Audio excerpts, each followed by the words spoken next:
What I want to actually focus on with you is I want to know what the future is and how we can go forward. I'm not going to ask you too much about the food boxes and conversation starters because I know you weren't fully there all the time. So that's fine. I do want to ask you about the zines and about the long conversations we had with Noor. But mostly, I want to begin with the future. I just want to start with what we can do. So you've seen what our project is. You've seen us for a long time. We don't do kind of stuff that, say, engineers would do. We kind of are, we tread light, and essentially we do what the community members tell us to do. We work as facilitators because I've got students, I've got resources. So we're going to go forward, and we don't really know what should we do next. And I'm committed to the two neighborhoods, Sherman Park, well, the centerpiece neighborhood, and Washington Park. I do know that we had some really interesting conversations when we did the Newark, Milwaukee conversation. And in that, you had mentioned that there are all these issues that never get, like lots of people in the neighborhood wouldn't know certain issues about rent control, rent issues, or legal issues. So I'm wondering if you were to advise us as an academic institution, what would you think is the most effective way we can help you? I think university plays a very important role as historians, and I think that's one of the most valuable things that you provide is you provide a way for us to document that we were on this journey, that we were looking to discover some things. And if that can be amplified, I think that's always a good thing. And it's always a fine line because, you know, as much, I think with you in the residence region and you now Chelsea, there's a familiarity from working. There's a trust that's been gained, but a lot of times there's not that trust. It's like it's a project and it fleets and fades away. And so I think the great thing is that the long-term commitment that you provided is probably the most important thing that you did. Plus, you also have served to document, and not just places, but people, which I think was even another great thing. And so definitely to continue those kind of long-term relationships and conversations with people. And because you focus on people, I think you did a good job of connecting us. But at the same time, I think there was a lot of connections formed that necessarily probably didn't translate between residents. I mean, even though I know a lot of the residents that you talk to, if there was an activity that could join us more closely, I think that would be something you can do better. But I'm not even sure if that's your responsibility, because I think it's, you know, it's something that, you know, residents have to, you know, agree. They have to agree that they want to connect. And you probably didn't hear that being expressed, but I would love if we had a shared kind of project, even though the one-on-ones are always good because we're all busy, but some kind of way to bring us together and, you know, maybe go over the project at the end or something like that. So it's a tricky question because I think you all did excellent. I think you did a great job with all of this. But if I could say one thing is I would love some activity between residents. Yeah. I'm just going to ask you a little more. What do you mean by activity between residents? Is that, are you thinking of a plenary, a kind of a conversation? Or are you thinking of a walk or an event? Yeah, maybe even a conversation with the people that a debrief between all of us that were part of the project, and maybe that could help. And you have did that before, but I think a debrief is always good. Oh, that's a great idea, because I think We still hope that the exhibition will come. All this started with the big exhibition coming to town, and it was going to happen downstairs on the the UMCS's office. And we were, so like face to face is important for these kind of projects, and this was a Yeah. non face to face thing, but that's a good thing, and I will remember it. I think that even if it's, we can't do it right now, but there in the long term, I think this idea of having a face to face debriefing, well, it's not going to be debriefing, it'll be kind of rebriefing, Yeah. that we can continue and build on this. That's a great idea. Yeah. Which actually brings me to the zines, because while COVID is going on, though, I don't want to stop. Because I think that what happens is people are not meeting each other. They're all wearing masks. They're socially distant. So everything just stops. And it seems like if you stop, then you have to start from scratch again. Yeah. So I want to keep it low burner, but keep it on. And I was going to take this advice that you gave us, Yeah. which is basically come up with some of the zines. Now, just now you talked about history, which is very interesting to hear. And the other one you said is about certain very specific issues. And what I have told I have 4 students this semester in fall, and I told 2 of them to listen to the conversation that you and Elizabeth and Rob had, Yeah. carefully, and identify topics that you mentioned, all you guys mentioned, so that we can do how-to zines out of that. Is that something that you think will be useful to you? Like, let's say if we come up with a zine of what can tenants do, but except that the zines are not like, what you get in a brochure. It's more fun, like, little beautiful zines. Would that be something that you would use in your work? Or my question to you actually is, what do we do with the zines? So I think the best idea to use those zines is to probably target younger people, college students, professionals. I think they're going to get the most value. I think some of the seniors and other folks will find those interesting, but I think if you really want to teach, those probably do a good job of teaching. I think it was good when it confirmed some beliefs that I already knew of seeing the zines, but the ones that the things that I was able to say I didn't know at all, those really were really well. But I think, I would say the only issue I have is that unlike unlike some of the other things they live on, the zines, I think, like even now, I had a hard time figuring out where I was going to store them and not get them buried.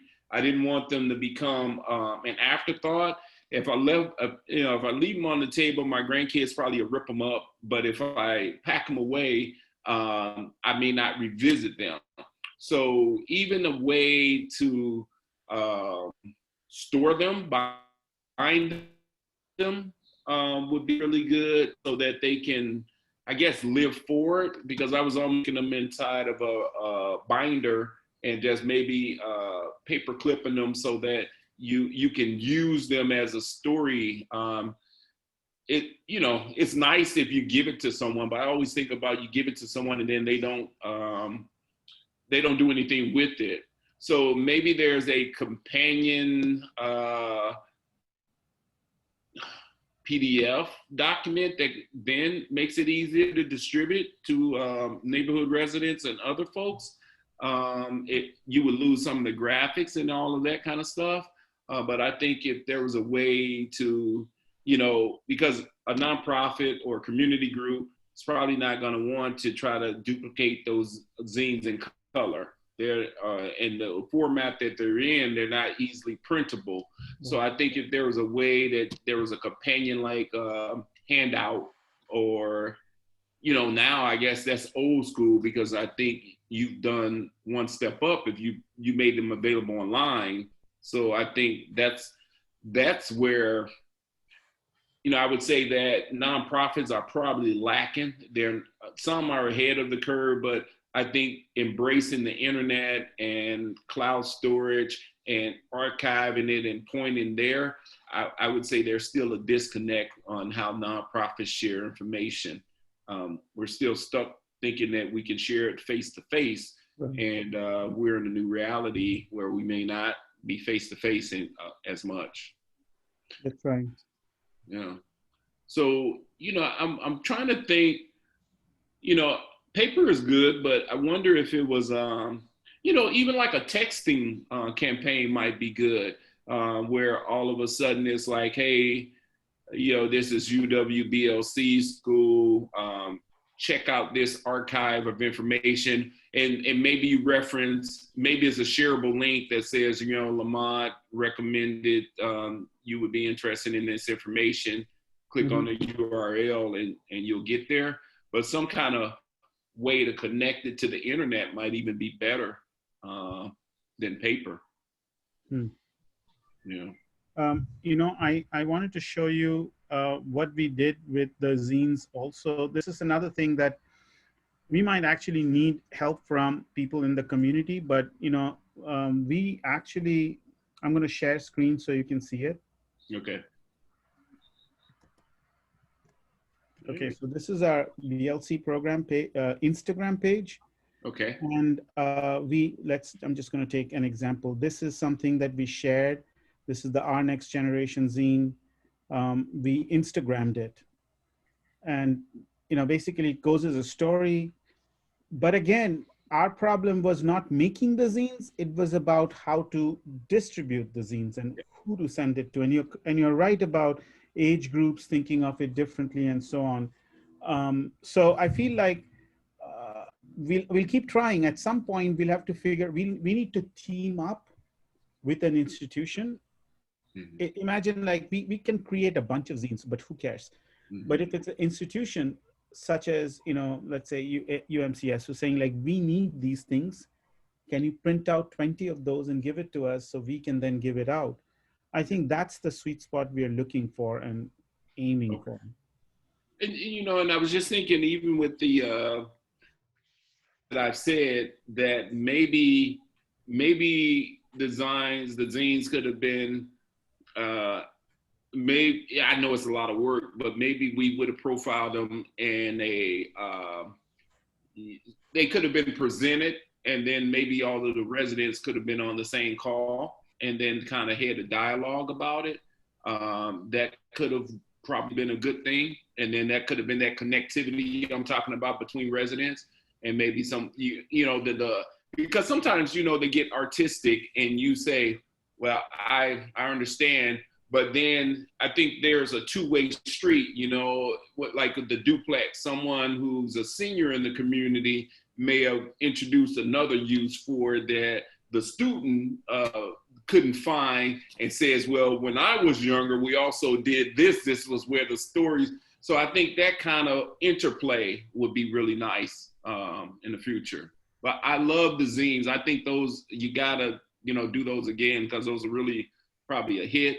But if there was an introduction, maybe a kind of a, discussion about them.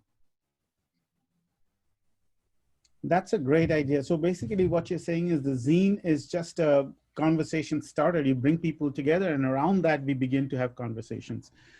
We also thought of other examples. One of the things that the zine should be there, we should be sending it to, putting it in coffee shops in Wauwatosa, places where people don't even know what goes on in Milwaukee. To them, Milwaukee is this, boogeyman, right? So to be able to, yeah. well, not so much Wauwatosa, I would think Brookfield or someplace like that. But there was another idea that actually Chelsea doesn't know, but the people from the Mayat people had told me, and is that they want to fabricate little zine libraries and put them up everywhere in the neighborhood, and just occasionally go put new zines in there. So like pop-ups, zine pop-ups. And if you wanted to explore that, I think financially the Washington Park NID, that's something that we could support. We're looking to do more community projects, and especially projects that engage residents. And so I think next year there's going to be a budget for those kind of activities. UMCS in the past had handled some of our community engagement, but then we moved away. And so the NID has not been able to kind of engage on that level. We've done housing grants, and we've done community, not even community cleanups, but we've hired a professional cleaner just to clean the neighborhood. And he goes and he cleans up and things of that nature. But what we're missing is we're missing something that's a community benefit. And I actually like that idea. I know if I'm on the board next year, I could support something like that, as far as printing costs, establishing a kiosk for that, and then being able to, seed some money on printing and stocking it. That would be awesome, actually. Yeah. And I don't know if you heard of Pat Miller's Oasis. Have you heard of the food stand that Pat did? That's a great idea too. I mean, just kind of kiosks coming up, sharing stuff. Yep.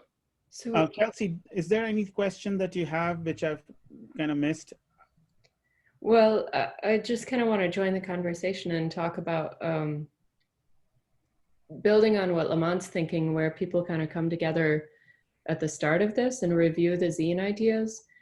What if that took the shape of a history harvest and a zine workshop where there was youth and elders from the community coming up with a couple of zines, pairing up and creating these zines, and then maybe they follow through with it, or maybe UWM students take up that and create something a little more polished if needed. You're on to that because most information is retained when you think you can teach it, and I know that's what your intent was, is that you give it to us, we review it, and then we go teach someone.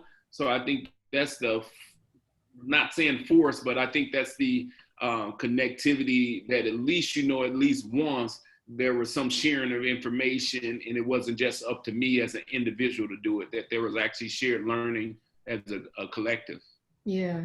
So it sounds like you're pointing towards the process of making a zine as a teaching experience. Yeah, I think, even as an artistic expression, I think that was there were some nice graphics. There was a lot of work. I mean, did you have a graphics student who did everything, or? Okay, and he did it not as the field school, but separately, or? He was yeah, go ahead, Arijit. Yeah, no, it was very complicated. We started doing the zines the stuff 2 years before, and then we had the content. It was in a board format for the exhibition. Then last year we transformed the boards into zines, but they kind of didn't look that good. So we got an architecture student to come in and kind of do the, illustration images. But some of the really good ones were not ours. They were actually MyAds. They were art and design students who just decided to do zines from the beginning. So, the one on Amaranth, which was just incredible, or Trickle Bee Cafe, those were all MyAd zines. Yeah, if they would introduce what they were thinking and what they were, I think that's important, even though it's not the predominant thing of what you're trying to accomplish. But I think it's a conversation starter, and it's a good way to kind of frame people into talking further. And once we hear what the artist was thinking, then I think we can kind of debate, if we saw the same, maybe we'll go down the wrong road. But I think what's going to be important is we're going to start talking. Right. And we're going to be talking about it right away and kind of having some collective talk. And then I think we can still go and share it. And if we shared it through kiosks in the neighborhood that are set up, or like you said, where some kind of way we're connecting people to the Instagram or, Facebook and things of that nature, I think that's something, that's a good connectivity for me. Okay. I have Yeah. one other Yeah. thing I wanted to clarify. So, Regent, you earlier asked if there was something we could do to help Lamont. Are you talking about with housing justice? And are I you think that's what thinking? Lamont, you work mostly on housing, Yep. and I'm sure you have, um, if you can come up with anything that you need help with in Hmm. terms of preparing documentation, information. I don't know. I mean, sometimes I also feel that we talk too much about talking and then we don't act. I myself Yeah. get frustrated. So I'm pretty sure, like Miss Angela was frustrated. She's like, enough talking, we need to do something. But then I Yeah. go, I don't know what to do. Well, we got so many macro problems that the micro problems sometimes just seem like why even bother. And I know that's kind of where a lot of nonprofit fundings are headed. Where you have just pennies really to address a problem, and it's frustrating because if you open up a grant program and you say, I have $10 million to fix everyone who lives in the city of Milwaukee lead issues, that 10 million is going to go in 2 days. There's going to be enough groundswell of calls. And so sometimes the problems that we're having are just so big. And I think we realize that. But then at the same time, I understand the frustration because you want to do something and you just can't wait for, a billion, gazillion dollars to hit your hand and you can solve all problems. When I think about what you all can do, it's sometimes it's hard to pin it down because even though I work in Washington Park, a lot of the efforts I'm involved with are citywide. And I think I try to bring you know, I try to make sure I'm taking care of my own neighborhood. But at the same time, these are bigger problems in Sherman Park, Washington Park. And I think sometimes people are looking at their own neighborhood, which is not bad. But they're saying, hey, we can solve this, but you really can't solve it in your neighborhood unless you're solving it citywide. And I think that's where like Angela gets frustrated because you want to fix your neighborhood up, but your neighborhood is not special. It's no more special than your zip code to the east or the zip code to the west of you. They're all experience the same or even worse problems. And that's often what I see is that Washington Park is not that bad of a place when you think about 53206 and you think about some of the other zip codes. It's like, hey, we're complaining, but move over 5 blocks and you'll really have a complaint. So um, I like the historian piece. I keep saying that because I think that's the best.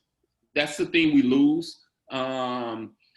When people age out of their positions or they find new pursuits, then that story of UWBLC Field School goes away. If all of us participants all of a sudden just disappear, poof, then how do we connect back with all of this great information? And I think the only way we can do it is some kind of, we got to be teaching and spreading, and probably some kind of digital archive that lives on. But even that, how do you connect to that digital archive? And I don't have the answer for that. Thought about the archive a lot.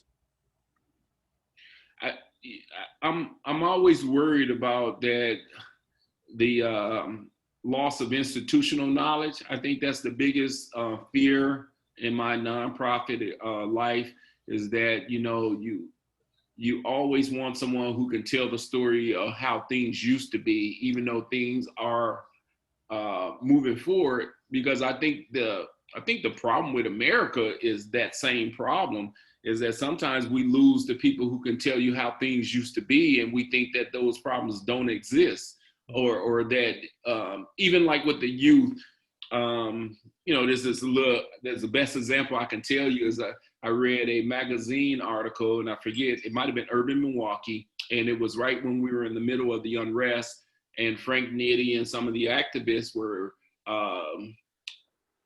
the article was about their police surveillance, the use of the rubber bullets in force, and it was like they felt shocked that it was happening, and then I'm looking like every movement's been that way. Martin Luther King, then you see him getting beat with a billy club, then you see them being pelted with rocks, then you see the FBI infiltrating these organizations, but I think people forget that stuff, and they think they're unique to it, and without a history lesson, they have to learn it the hard way. So I'm a big proponent of history lessons, and so you don't have to learn it the hard way. You should know by knowledge that it happened. You don't have to experience it again.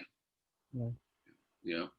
So continuing that historical archive, I don't know how that looks, but I think it's definitely where you're on. I think Instagram and some of these things are going to continue on forever. And, after we're all gone off the planet, there'll be an archive. Someone will be looking at this little, UWBLC. What was that about?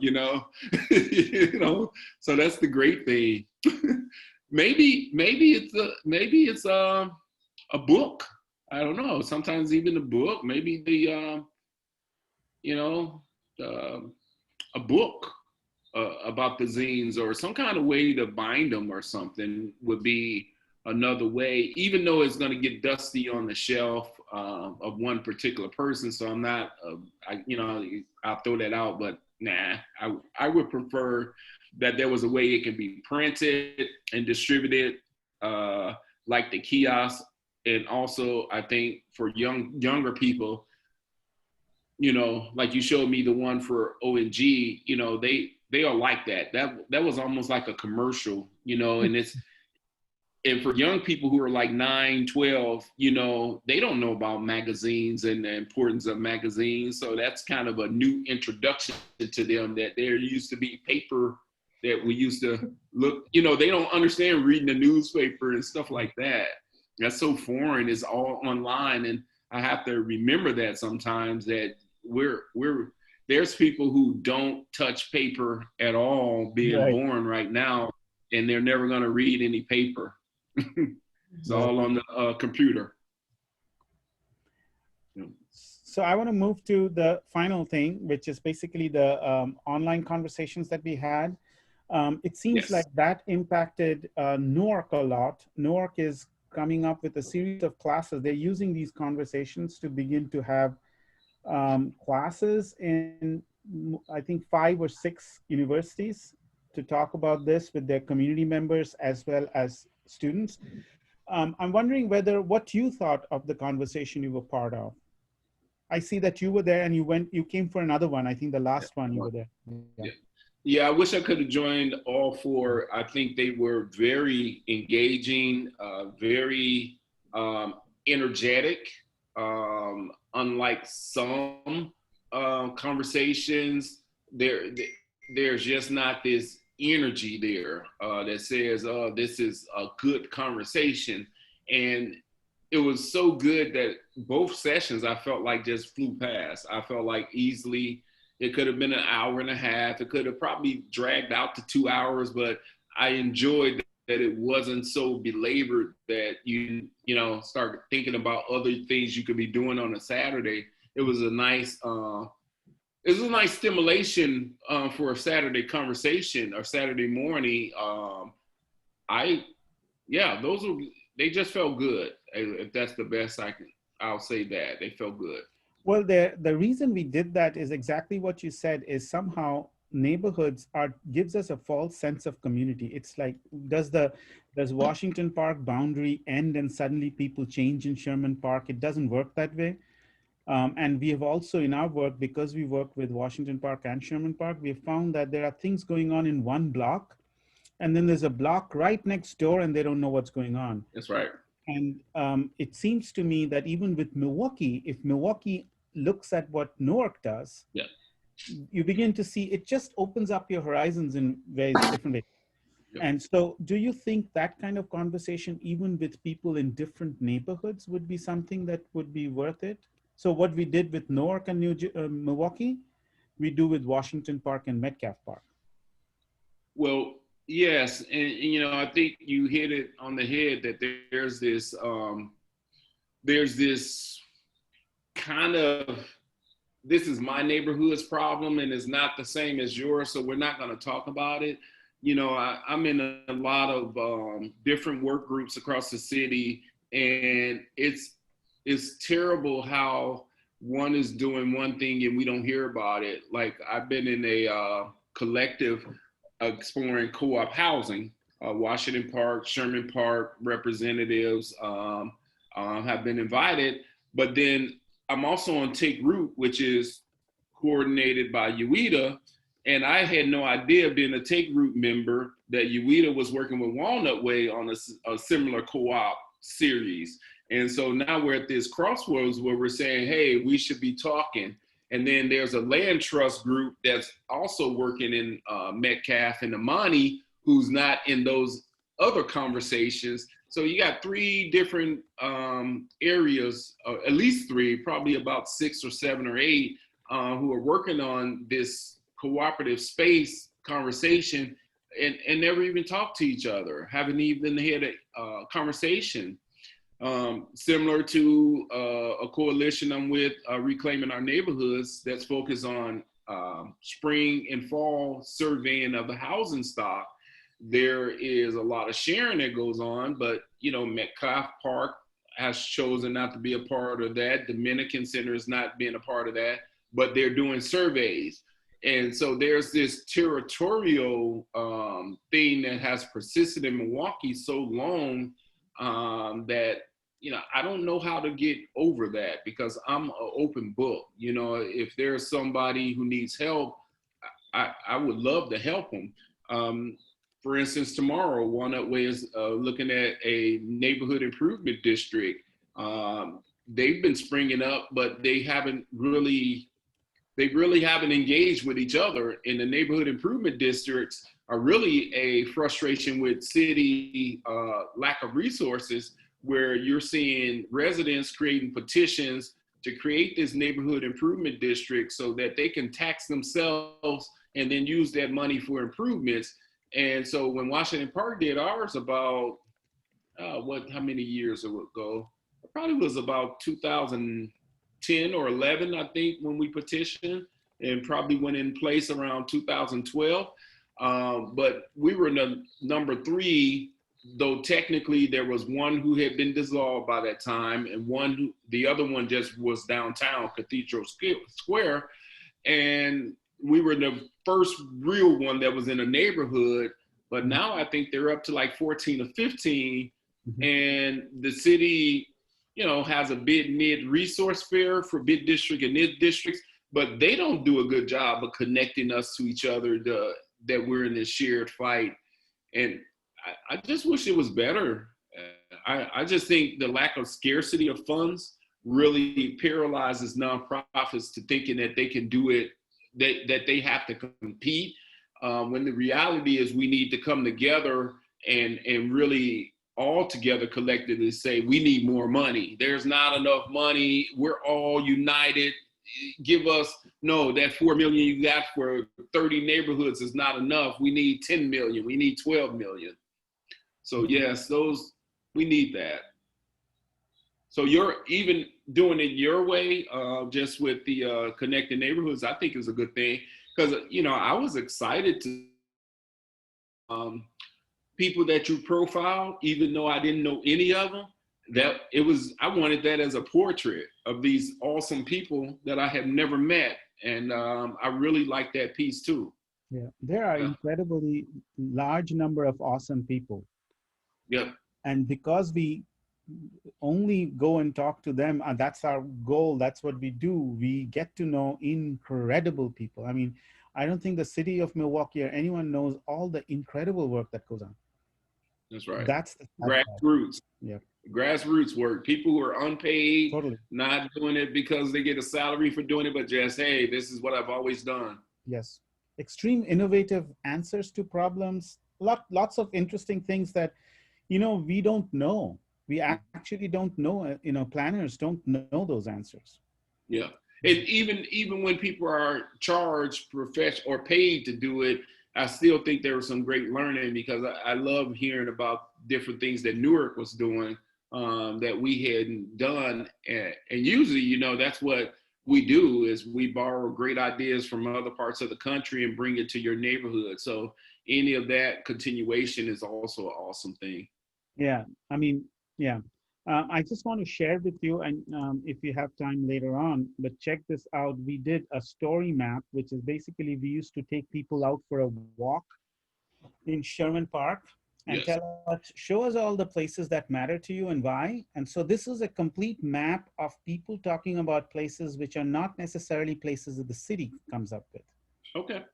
So yeah, Great. so this is something we wanted to do with Washington Park too, but COVID struck, so we'll do it at some point. I know. Yeah. um, so Chelsea, do we have any final questions that you have about the future?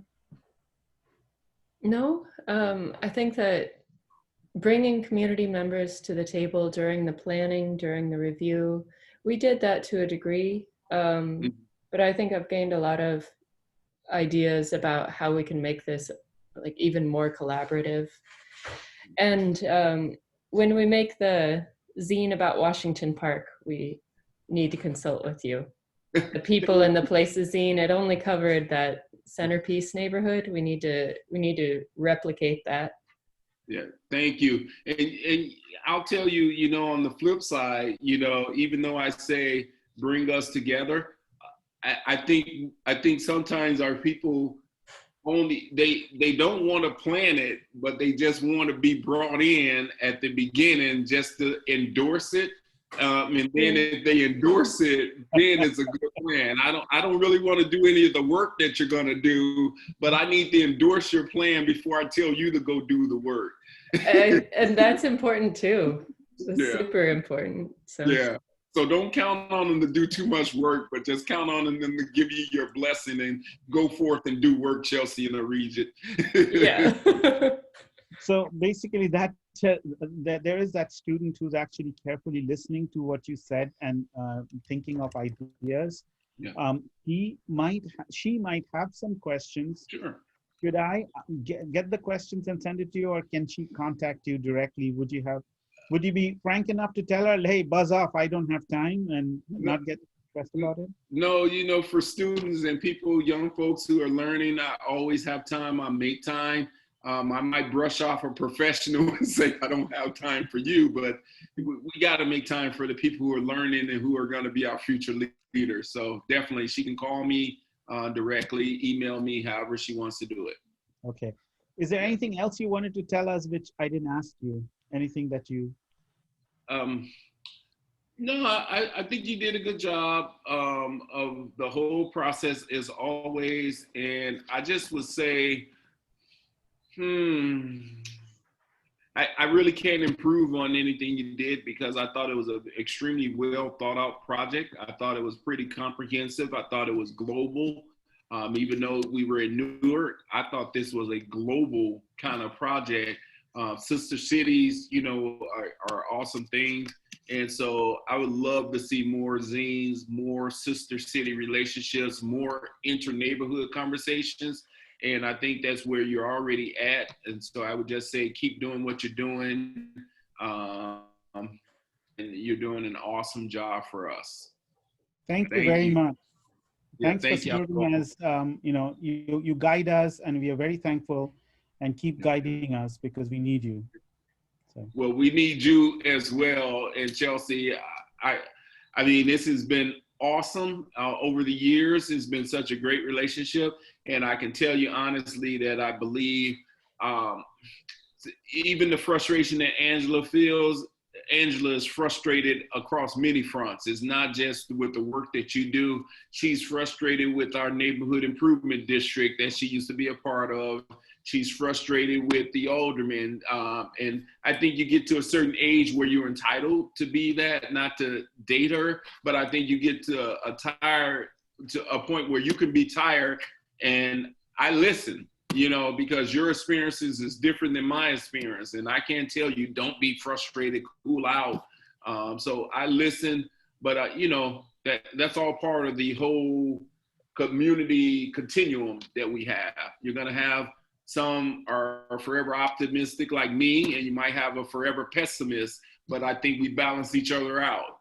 So No, she's been very helpful. She gave us some really good suggestions. And yeah, I mean, you know, that's an important thing to remember is like, so what's the point? Someone has to keep saying that. And, you know, so we are very thankful for that. that's right. All right. Thank you so much. All right. Thank you for your time. Thank you. Thanks for making time today too. Yeah, I started a lead training course. I'm getting certified in lead training, and I wasn't gonna go, but there was a dropout, and so this is a pretty good training for the career path I'm on. So I jumped into it, and it's like it's 7:30 to 5:30. So I'm glad you were flexible enough for me. Oh no, that's fine. No problem. Okay. Take care. Well, y'all have a good evening. You too. All right. Bye.